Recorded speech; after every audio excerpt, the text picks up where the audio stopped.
So today we're going to talk about a book that I've put off reading for a really long time. It's also probably one of the most intimidating books you could possibly try to start doing something like this with. Um, and that book is Dune by Frank Herbert. Dune was originally written in the 60s and was published in magazines to start throughout the early 60s.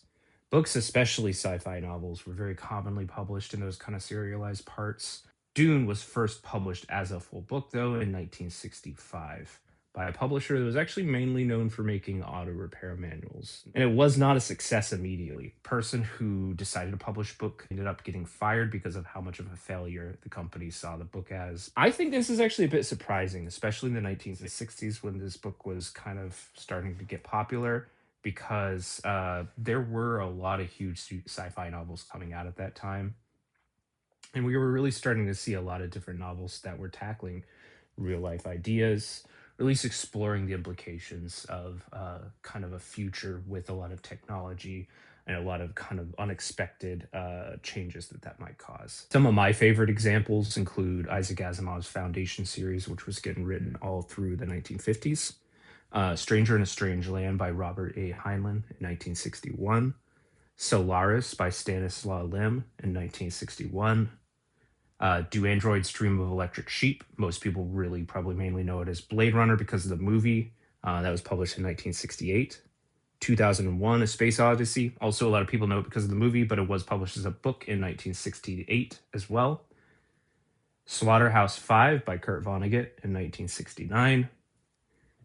And The Left Hand of Darkness by Ursula K. Le Guin in 1969. Now, a lot of these were later in the 60s than Dune, but you really had that whole decade where just these huge sci-fi novels were coming out. And so many of these books, including Dune, have stayed impressively relevant. These are books that have been written over 60 plus years ago, and most people know about at least some of them. And the first thing that really surprised me is that it's not really exactly what I would call dense per se.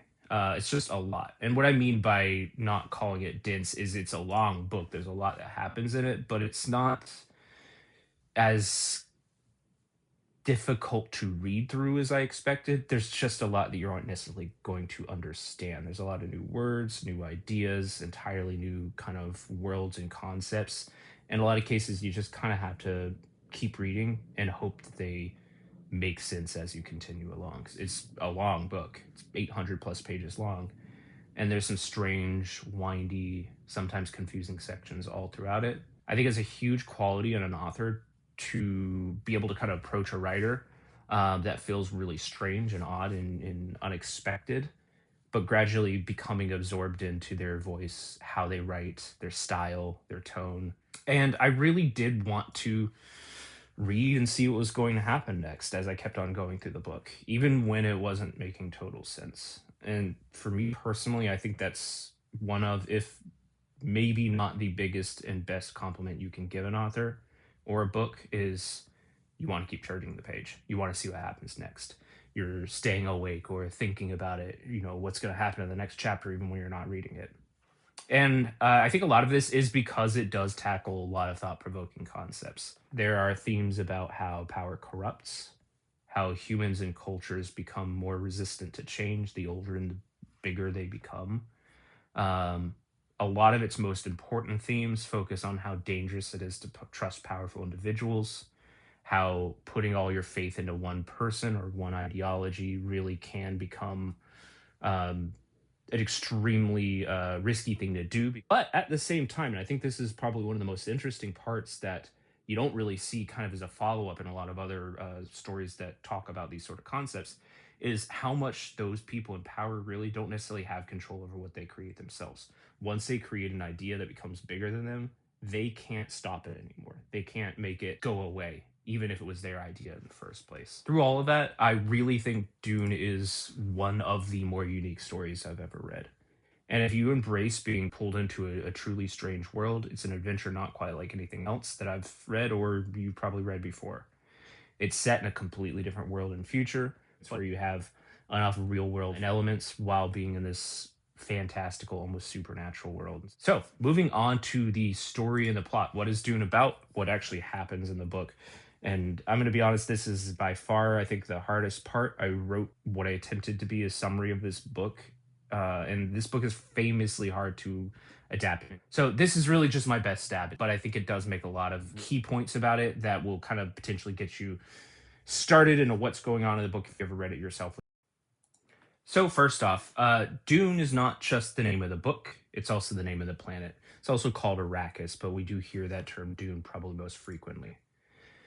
Dune is a hostile, dangerous desert planet where it's extremely hard to survive, and very, very few people live there outside of the native population, known as the Fremen. Water is extremely rare and valuable on Dune. On Dune itself, it's definitely the most valuable thing, and the entire culture is developed around how to preserve water. Even something as simple as crying is basically unimaginable. In spite of this, Dune is the most important planet in the known universe. We'll get into why a little bit later. But before all of that, the story of Dune itself doesn't actually start on Dune. It starts on the planet of Caladan. This is where the Atreides families live. Caladan is known as their fiefdom, as they're one of the great houses in Dune. So you can think of them as nobility in this world.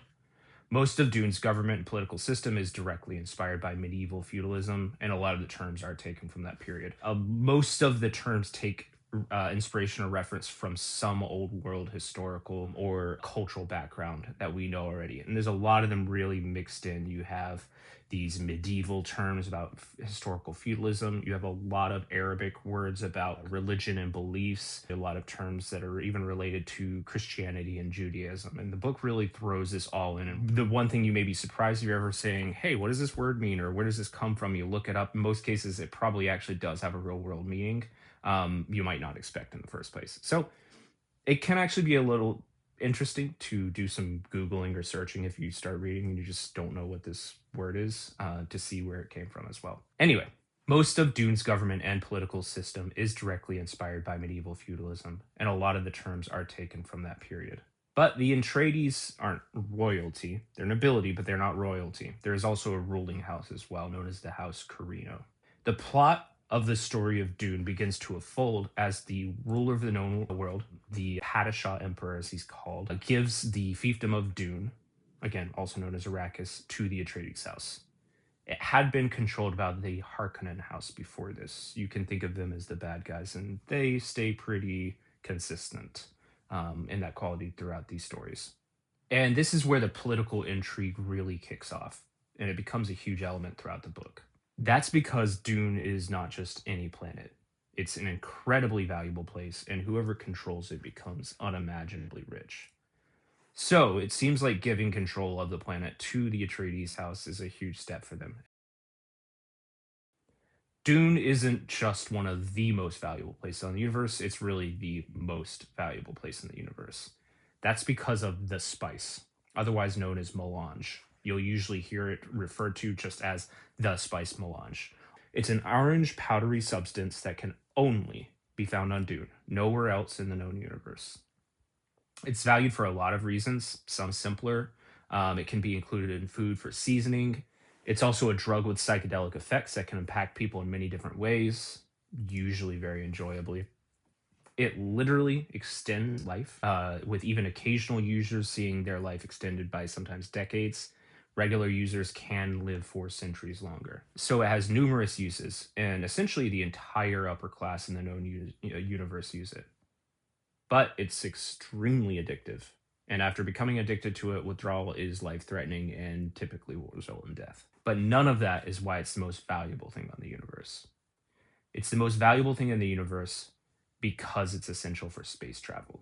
The Dune universe spans thousands of worlds and millions of light years. Through all of that, there's only one safe way to get between different planets that are billions and billions of miles apart. That's by using the Spacing Guild. This is an organization that manages all interstellar space travel between planets. The spice melange, when it is taken in large amounts, it literally allows the user to see into the future. Not always in a clear way, but with a huge amount of spice and plenty of practice, you can actually see different possible futures. The Guild Navigators do exactly that. They take massive, massive amounts of spice constantly. So much so that they become mutated and changed and don't even look human anymore. They become so addicted to the spice they live in giant tanks filled with air that is constantly infused with it. But the results are undeniable. They are able to see different futures while the Spacing Guild launches their ships and can determine which ways would end up in destruction. Things like flying to a sun or an asteroid, or a million different ways you could potentially die in space. And they're able to see the possible futures where you safely arrived. So, without the Guild navigators, therefore without the Spacing Guild, and most importantly, therefore without spice that they rely on to see how to travel through space, humanity is trapped on each planet with no way to get anywhere else safely, essentially eliminating space travel and siloing planets to themselves. So that's why Dune is so important. Back to the Atreides, who are headed to Dune. It might seem like giving the Atreides control over Dune is a huge step for them, and on the surface it is. But there are ulterior motives why the Emperor is doing this. The Atreides have been getting more and more powerful, popular, and respected across the Empire. By giving them the most valuable thing in the known universe, the Emperor knows that he will cause jealousy among the others. There are several other great houses, most importantly with the Harkonnens, who previously controlled Dune. And that's exactly what happens. We learn that the Harkonnens and the Emperor are conspiring to overthrow the Atreides after they settle onto Dune and remove them from their dominant position, not just on Dune, but politically. And as all of this is developing, we're of course reading about some of the key characters, and the most important ones are the main Atreides family members. Duke Leto, the head of the Atreides family, Lady Jessica, his mistress, and a Bene Gesserit. We're going to get into who that is and why that's important shortly, and their son, Paul. Paul quickly develops into the protagonist of the story as it progresses. The Bene Gesserit are a sisterhood of very powerful women who have been part of the Empire for thousands of years. They are extremely secretive, but play many roles. There's a couple of key things that are extremely important to know about them off the bat. Number one, they orchestrate a breeding program throughout the Empire, trying to find the most suitable people to help create superior individuals through marriage. Their main purpose is to create what they consider to be an ultimate human, what they call the Kwisatz Haderach. Second, they plant prophecies in many places throughout the universe. These prophecies are a way for them to control populations in the future for when a Bene Gesserit might need an advantage somewhere. Usually, the harsher the place, the more work they're going to put into planting that prophecy there. Dune is about as harsh of a place as it gets, so the myths and prophecies that the Bene Gesserit have placed there are extremely deep and powerful. And they have been around for thousands of years and working on these prophecies. So these legends are planted deep into the culture of Dune and its inhabitants. So on Dune, most of the Fremen, the native population there, have an ancient belief that someone will come from a different planet to save them and turn Dune into a paradise, unlike the desert wasteland it is today. The Bene Gesserit placed that belief generations and generations ago, and then did everything they could to make that myth grow. Paul Atreides, the son of Leto and Jessica, appears to be this Kwisatz Haderach, basically a superhuman who can see the past, present, and future. He's not supposed to be, though. The Bene Gesserit have very specific plans for when they want this person to essentially be born, kind of come into existence, and Paul is not part of their plan. But due to certain unexpected events, most importantly, Jessica not obeying them completely, even though she is one of them, it doesn't happen the way they plan, and Paul becomes the focal point of all this. All of this is developing as the Atreides family is relocating to Dune to take control of it. Of course, this is not exactly what ends up happening, and over the next while, we see them trying to get established on the planet, and it's pretty clear they're not going to have enough time or support to successfully resist what is looming around the corner. While they're trying to gain their foothold on Dune, they are betrayed by someone close to the Atreides. The Harkonnens attack and take over Dune again. Duke Leto Atreides is killed, but Paul and Jessica manage to escape. Dune is a harsh place, and it's almost impossible that either one of them would survive for long on their own. But they know that the Fremen live in the desert, and they manage to stumble across a group of them led by a man named Stilgar. Fremen don't waste energy, or more importantly, water, on outsiders that aren't likely to survive, and most of them want to kill the two of them and move on.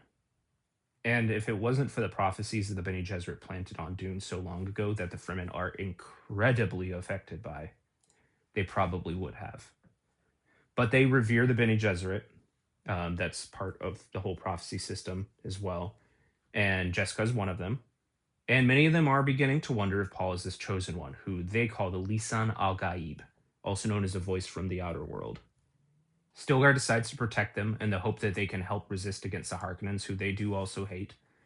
And they are taken back to their sietch, which is like a city commune that the Fremen live in, typically hidden underground or deep in caves or mountains.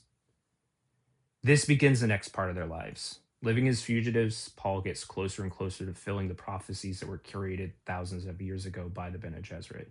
He learns to ride a sandworm. These are huge creatures that tunnel through the deserts of Dune. They are revered by the Fremen, who call them the Shai Hulud and believe them to be gods. He also becomes more exposed to the spice melange, which gives him greater prescient abilities to see into the future. And finally, he drinks the water of life, a dangerous liquid that kills most and is absolutely lethal to men. It's used by the Bene Gesserit to give them access to other memories, basically seeing and being able to communicate with past lives, typically of Bene Gesserits, far, far in their distant past. Paul survives the water of life and gains ultimate abilities to see possible futures while accessing thousands of past lives. Importantly, unlike the Bene Gesserit, he can see the pasts of both women and men. The Bene Gesserit were always unable to access the past experiences of men. This is the final step for Paul to truly become the Kwisatz Haderach. With his new powers and clarity, he declares himself the Lisan al-Gaib and forces the Emperor to come to Dune as he threatens to cut off access or even destroy Dune's spice reserves, otherwise essentially cutting off access to the known world, and forces him to surrender. To seal this surrender and Paul's control over the throne, he marries the Emperor's daughter, effectively solidifying the control of the Empire and a guarantee that his family will continue to rule. The Fremen, now fanatically behind Paul, begin to militarize and lead Dune to scatter across the universe on a holy war bent on revenge against the Empire for killing Paul's father and trying to destroy the Atreides. Billions of people die. And that's how the first book of Dune ends. There are many more, which we will not talk about today.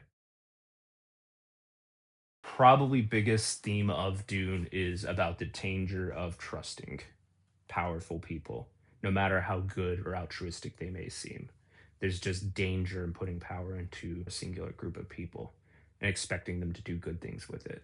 But it's also about how it takes people, not just that one person, to make that happen. Paul, who is portrayed as the good guy pretty much throughout the book, ends up becoming an all-powerful person, all-powerful god almost, and incites a galaxy-spanning mass murder. Since he can see the future, even though the book doesn't necessarily always talk very much about this, he is aware this is at least possible. He's aware this is probably likely to happen at some point. And he either sees it as a lesser of evils or just thinks he can't prevent it and lets it happen. Ultimately, his followers kill billions of people, and he really mainly seems to be happy just acknowledging that something worse could happen and that he can't really prevent that. We also see this strange unwillingness to make human unknown decisions. That thousands of years ago, before all of the things that happened on Dune, all thinking machines, essentially think computer, AI, anything like that, is completely banned during something called the Butlerian Jihad. And so at this point in humanity, anything that can think like a human is not allowed. You have to be human to be able to do calculations, to think in any sort of instructive way. They even have these people called mentats that are essentially human computers. They're basically just geniuses, but to such a high evolved level that they can literally do massive, complicated calculations in their own head, essentially functioning as computers. The world like a more free, organic place, but we've seen that what's happened over the evolution since the existence of computers thousands of years before to now is that humans are starting to think more and more like computers on their own. They try to do exact calculations. They try to know exactly the right choice to make and will not make other decisions. And we see that throughout this story, especially with Paul, where he is afraid to do anything but the single choice that he sees as right, even though that choice ends up being very bad in many, many different ways. So you see all these people that are afraid to do anything except for what they see as the exact right path. And you see Paul doing that with almost every single choice he makes throughout the books. So throughout Dune, there's this fear of ever pursuing the unknown.